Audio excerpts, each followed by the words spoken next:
Friends, good afternoon. I'm glad to be here with you today. We are gathered here at a very difficult time. Our discussions center on the notion of building back to better, or in the case of this ninth Summit of the Americas, building a sustainable, resilient, and equitable future. These past few years have wreaked havoc on our economies, and the consequences extend far beyond the implications for GDP growth or foreign investment rates. We are facing an alarming deterioration in the access to rights of the most vulnerable in our societies, worsened by a profound gender inequity. The pandemic caused the exit of women from the labor market, increased job insecurity, generating a loss of income while simultaneously triggering an increase in care work.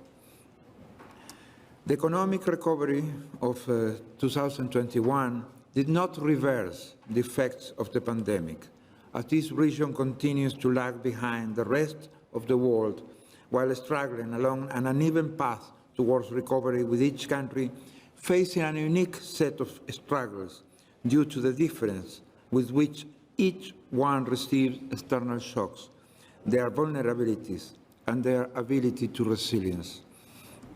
An important element to keep in mind is that, according to OES studies, the greater the inequality in a country and the lower the product per capita, and therefore the greater the growth necessary to reduce poverty in that country.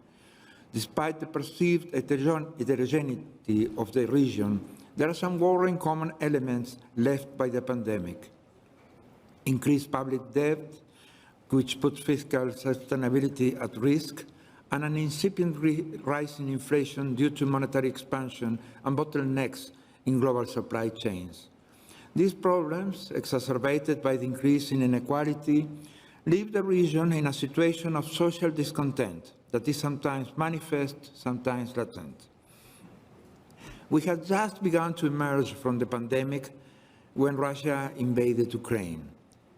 It's a crisis which created global shock waves. Russia and Ukraine are not only major exporters of primary products such as wheat, but they are also among the world's leading exporters of fertilizers, both resources on which this region depends heavily.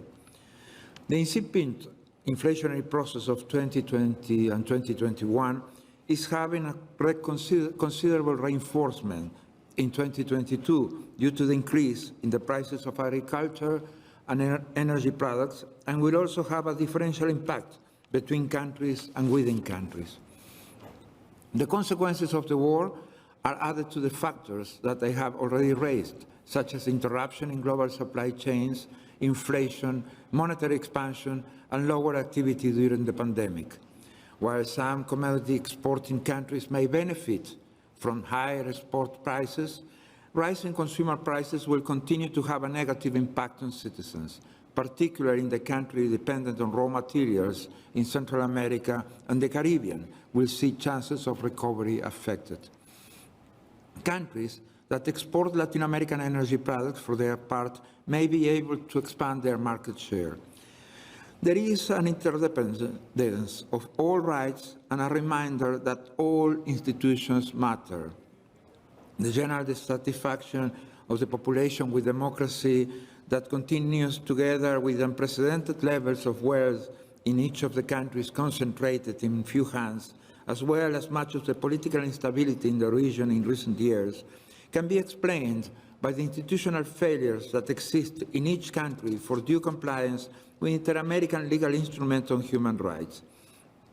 Indeed, there are some studies that show that citizen dissatisfaction with democracy is related to economic pessimism. Dissatisfaction with democracy is not related to the general wealth of a country, but is strongly related to pessimistic views of the current economic situation.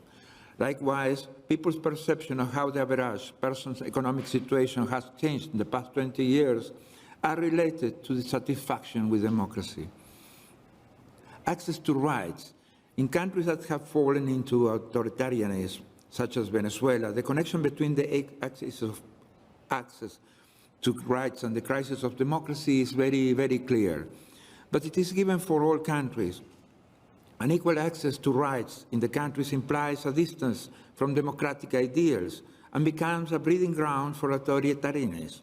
The further a government moves away from the effective exercise of democracy through access to the rights of its population, the polarization resulting from the gap between the theory and practice of democracies translates into social conflicts. The obvious way to express dissatisfaction in democratic societies through the exercise of freedom of expression. And when society does not perceive that it can exercise that right, its satisfaction with democracy falls. Perception of whether a country protects freedom of expression are crucial in explaining dissatisfaction with democracy. People who say that freedom of expression is protected in their country are less dissatisfied with democracy. It is not coincidence that authoritarian governments place special emphasis on restricting freedom of expression and freedom of the press. It is irrefutable proof that both are the main threats of authoritarianism. Something similar occurs with the perception by the population of their rights of access to justice. The perception that the courts are fair, even if per se they are not, determines how people feel about democracy in their country. If people believe that their country's judicial systems treats everybody fairly, it plays a role in how they think democracy is performing in their country. Corruption matters. Perceptions about public officials play an important role in shaping people's views on democratic performance. In summary, it is not only the economic system and its malfunctioning in terms of growth and equity, which is related to satisfaction or dissatisfaction with democracy. It is access to all rights, inequality of access and corruption that influence on satisfaction with democracy, and therefore with the population's perception of its legitimacy and the rule of law. The population's perception of the elements related to satisfaction or dissatisfaction with democracy are not different from those established by the Inter-American Democratic Charter regarding the effective exercise of democracy, or those established by the Social Charter of the Americas, the Protocol of San Salvador on economic, social, and cultural rights. In order to challenge and to face the challenges that in the region, then the Social Charter must be the guiding light for the reforms in the economic institution, and the Democratic Charter must be the guiding light for the reforms of the political institutions. Evolutions towards an interconnected citizenry has led to the construction of a perception of shared common problems at a global and regional level on issues such as poverty, inequality, corruption, diseases, climate change, water and energy scarcity, wars, humanitarian disasters.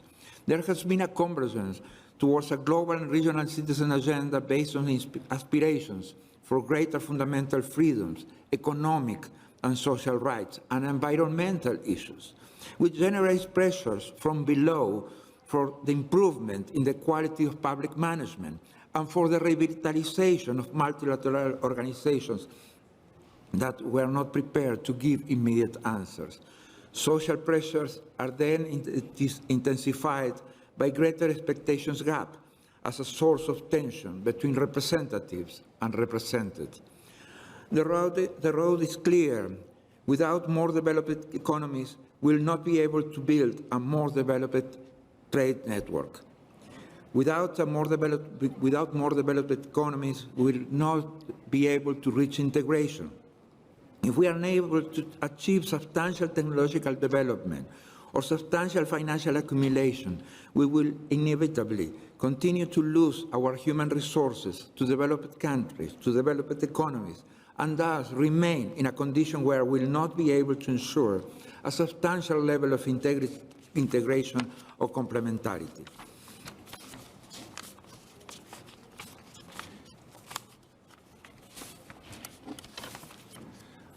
Our priority must be economic recovery. The financial situation, the lack of financial accumulation capacity, the level of indebtedness, the budget deficits are found with the lack of flexibility of the financial institutions. This inflexibility is mainly due to limited room for risk because after a crisis is exacerbated by another crisis, it is not clear what will happen next. Identifying solutions for middle-income countries is a necessary starting point. Of course, we need better ideas, much better ideas, but we also need the financial flexibility to approach and implement them. The most urgent idea is to import knowledge. If we produce technology, it has to be of better quality. If we export food, we need to make sure it's top quality food. Also, if we trade in services, we need to be able to guarantee that quality. All of these requires better knowledge, and no path through ignorance or ideology will achieve it. We must also equip ourselves to tackle the ever-urgent climate crisis, a task that will require the investment of significant new resources. Climate change has brought with it a high cost. Mitigation and adaptation have a price. We must prioritize democracy and democratization, ensure access to rights and equity, stronger and more efficient institutions. And we need to provide guarantees, legal guarantees, rule of law, economic guarantees, and social guarantees. It is crucial to shape a more reliable political, economic, and social environment. We must reject this status quo. In fact, we must condemn the status quo so that we do not have the option of accepting it, because it is something that we cannot afford to accept. There should be a better purpose for life. We should have a moral purpose, a wiser purpose. We must work together to achieve something better. We have to produce better because we have the obligation to deliver better, because our companies guarantee better services. It is up to us to choose the future we want. This is an easy choice. We must choose to be creators, not observers. We must choose to engage in the world with curiosity and optimism, because it is our future, the future we are building for ourselves, our children, and our future generations. Thank you very much.